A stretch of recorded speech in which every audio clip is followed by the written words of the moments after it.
tudo bom. Voltando aqui, né, o assunto, já falamos de Tectoy, Sega. Você acabou fazendo mais alguns trabalhos na área de games depois disso? Depois de quanto tempo? Muitos trabalhos. Então, aí o que aconteceu? Depois que o Mega Drive lançou, o cara fechou a divisão de games dessa empresa. E aí eu voltei a trabalhar na editora, como ilustrador. Então, o que acontece? Eu simplesmente parei. O meu primeiro trabalho como game designer, como ilustrador para games, foi desenhar oficialmente o Sonic. Eu pensava, que cagada, né, mano? No primeiro trabalho você desenhou oficialmente o Sonic. E depois disso eu fiquei 10 anos sem mexer com games. Nossa. Porque como o cara tinha fechado essa divisão, eu voltei a trabalhar com a editora, voltei a trabalhar com a gráfica, e aí passou muito tempo.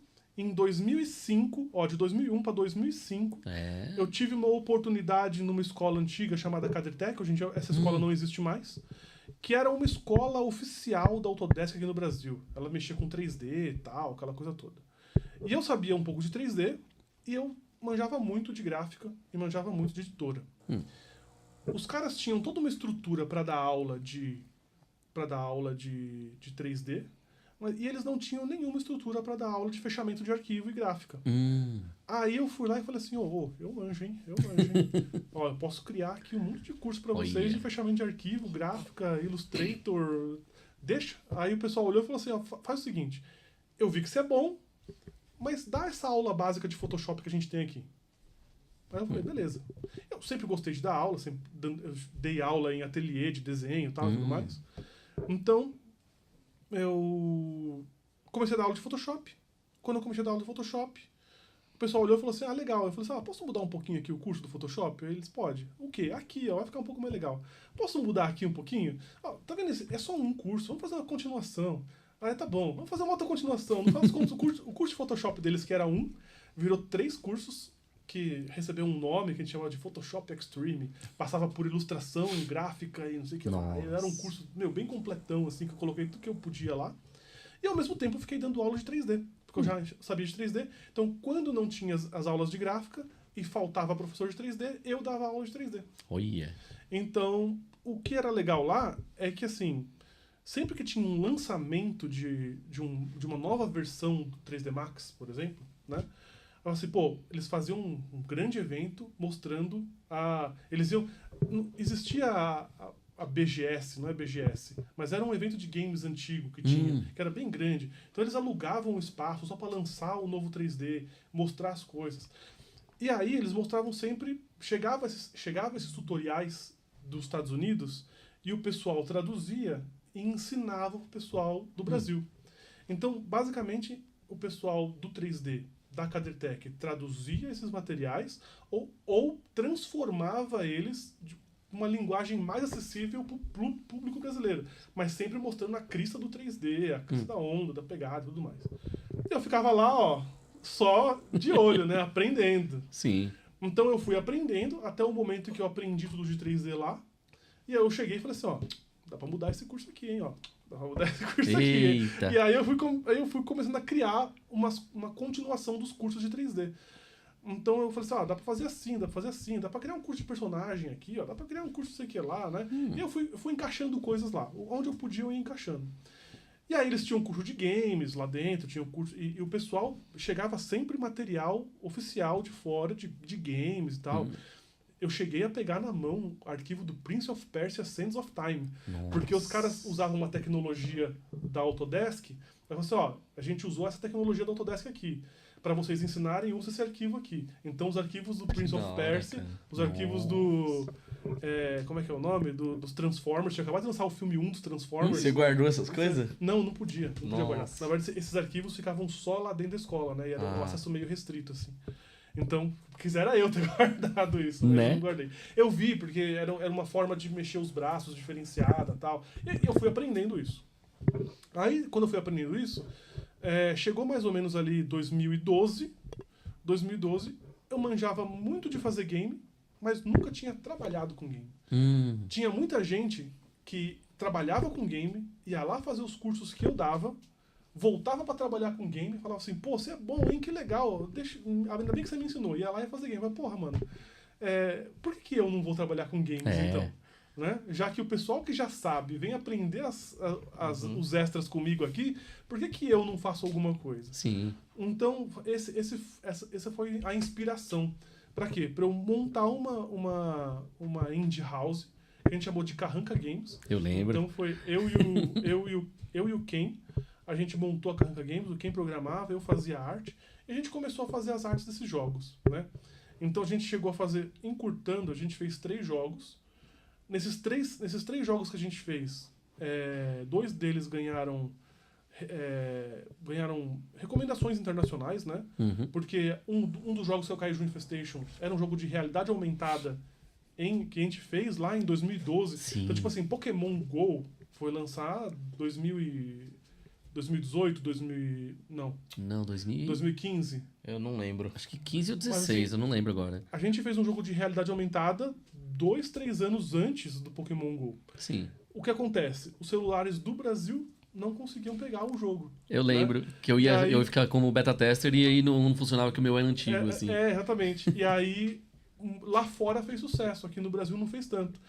E não só isso, lá fora fez um sucesso que, assim, as placas de vídeo hoje em dia, que são as mais bambambãs, são aquelas que o pessoal chama de Snapdragon, né? Porque é a placa de vídeo de celular, né? Então, sabe, para PC, é a NVIDIA, não sei o que lá. Para celular é Snapdragon e tal.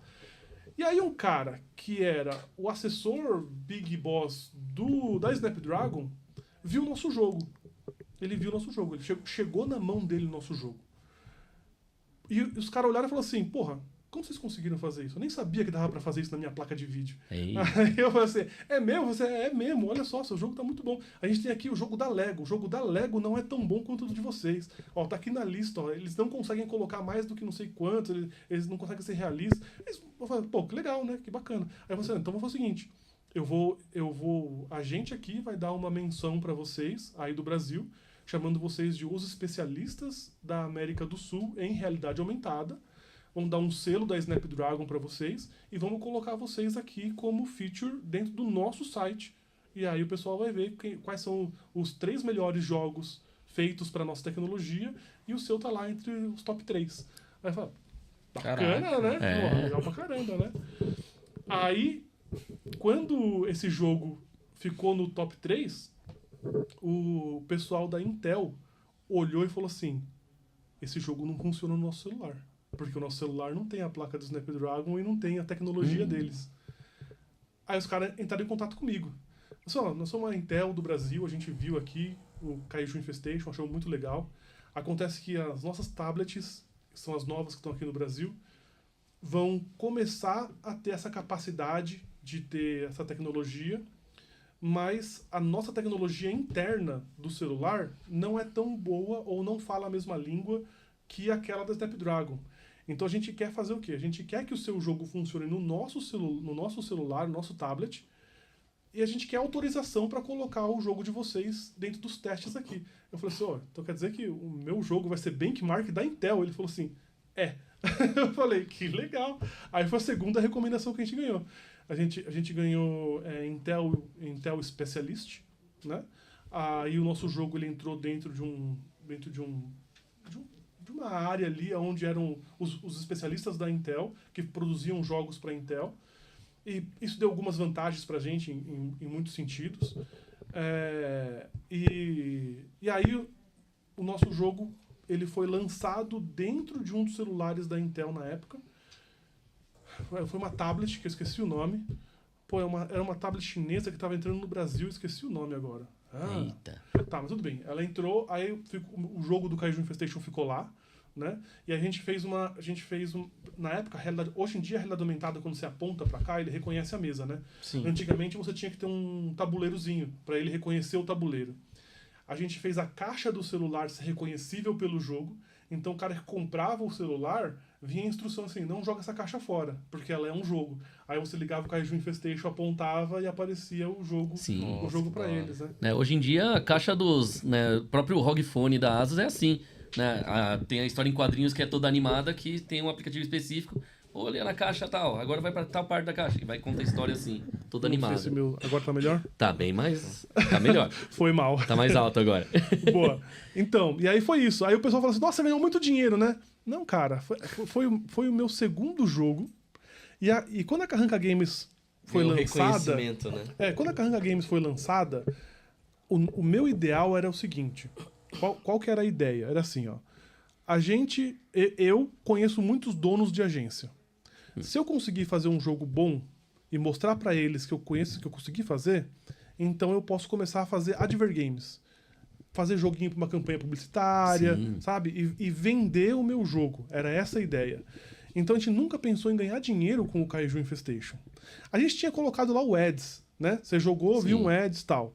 E na época muito se falava que Ads era o que dava mais dinheiro, né? Só que é lógico, hoje eu sei que pro Ads dar dinheiro, você precisa fazer um monte de ação para fazer esse ad dar dinheiro. Você precisa mandar, você precisa fazer anúncio, você precisa fazer com que esse ad tenha no espaço certo. Ele vai ser um ad de recompensa ou ele vai ser um ad de tempo de jogo, sabe? Tem tanta coisa para você tabular antes de você fazer um ad. E no nosso era assim, ó, jogou uma partida, faz um ad. E acabou, não tinha nenhum planejamento, era isso. E aí os caras ainda perguntaram, e aí, então, é isso, a gente deixa o ad de vocês ligado e a gente não precisa pagar nada, e beleza. Eu falei, é isso, pra mim tá ótimo. Aí eu falei, tá bom, burro pra caralho. Eu não sou empresário, sou desenhista, que meteu o louco e tentou ser empresário. Você E acha não que ganhei faltou dinheiro. alguém Ah, nessa faltou, frente, né? faltou. Tanto que depois a gente fez uma parceria com a Trickster. A Trickster tinha um cara que era mais empresário, tinha um cara que vendia projeto e tal. E aí eu cheguei pro pessoal da Trickster e falei assim, ó, tem um jogo, esse jogo aqui, vem comigo, confia que é sucesso. O cara falou assim, pô, com certeza, né? A gente viu o que você faz, né? Na verdade, o André, ele veio falar comigo num desses eventos, né? Ele falou assim, poxa, eu sou da Trickster, eu vi que você teve um sucesso ali, prêmio internacional com o seu jogo, tal, você é pequeno, eu também sou pequeno, mas eu sei vender bem jogo. Você não quer fazer uma parceria? A gente faz um jogo junto, a gente vende, a gente consegue alguma coisa junto. Eu falei assim, Sim. pô, legal, vale a pena, né? Que foi a época do Zumbi Do Olé, Zumbi né? Olé. Então foi o jogo que a gente fez junto com eles, foi o jogo Sim. Zumbi Olé. E nesse tempo você tinha outro trabalho? Assim, pra... Eu dava aula de você arte e dava dava aula aula. de 3D. E vendia Advergame. Lembra que eu falei que o meu objetivo era vender Advergame? Então eu fazia Advergame, né? Então eu fazia, pô, tem, sei lá, o jogo da padaria, né? Tipo, o cara faz uma realidade aumentada no pacote de pão. Então, o pacote de pão da padaria tava assim, esse pacote de pão também é um jogo, aponta seu celular pra cá, baixa o app. E tinha isso. Puta, como era o nome dessa padaria? Caramba, esqueci. Mas teve isso, assim, teve várias coisinhas, assim. Sim. E aí, jogo de carrinho. E aí a gente fazia isso, e a gente vendia o jogo, né? E aí a gente fez essa parceria. Quando a gente fez essa parceria com a Trickster, aí o pessoal conseguiu vender mais os trabalhos e tal, então foi um pouco mais pra frente, ganhou um pouco mais de dinheiro. E aí foi quando a gente conseguiu fazer o lançamento do jogo na Comic Con Experience, né? Sim. Então a gente lançou o jogo Zumbi Olé na CCXP. E aí o Yata estava lá na Comic Con. Eu tava junto ali, ajudando a divulgar. Ia ser a voz de trocentos zumbis. Não, porque o jogo tem um zumbi. O jogo se chama Zumbi Olé. A ideia era como o que aconteceria se o apocalipse zumbi acontecesse no Brasil. A gente ia matar eles com muito olé, né? Olé e ginga no pé. Então você tem que ficar dando olé no zumbi pro zumbi ficar tonto e cair, dar um chute de bola na cabeça do zumbi. Era uma coisa bem, bem zoada, mas divertida, né? Sim. E aí até os zumbis, eu falei assim, pô, Yata, vamos dublar uns zumbis aí e tal, né? Pode ser legal. Aí ele falou assim, pô, vamos fazer. Só que naquela época aconteceu tanta coisa ruim, e tanta coisa que fez vários caminhos irem pra vários lados diferentes, que o jogo acabou não sendo finalizado. Então só tinha demo, né? Ele foi lançado com uma única fase demo, um jogo que funcionava como minigame, ele tinha um loop perfeito de início de partida, finalização e tal. Ele como um jogo funciona, mas, de novo, ele não tinha ad, ele não tinha como trocar skin, ele não tinha como ter poderes. A gente pensou em tudo isso, mas a gente quis primeiro fazer um MVP, né, do produto mesmo ali, um mínimo viável, né? E aí ele funcionou, a gente lançou na Comic Con, o pessoal jogou, se divertiu pra caramba, falou assim, pô, então esse é o caminho. E logo depois aconteceram aí várias coisas que não não deu pro jogo ir pra frente, né? É uma pena. Tanto que ia ter, né, aquela minha skin lá de bigode. E até a skin do Yata. A gente fez um zumbi com o bigodinho do Yata direitinho. E tinha uma folhinha lá. É, Da hora. a folha era importante. A folha era importante. É.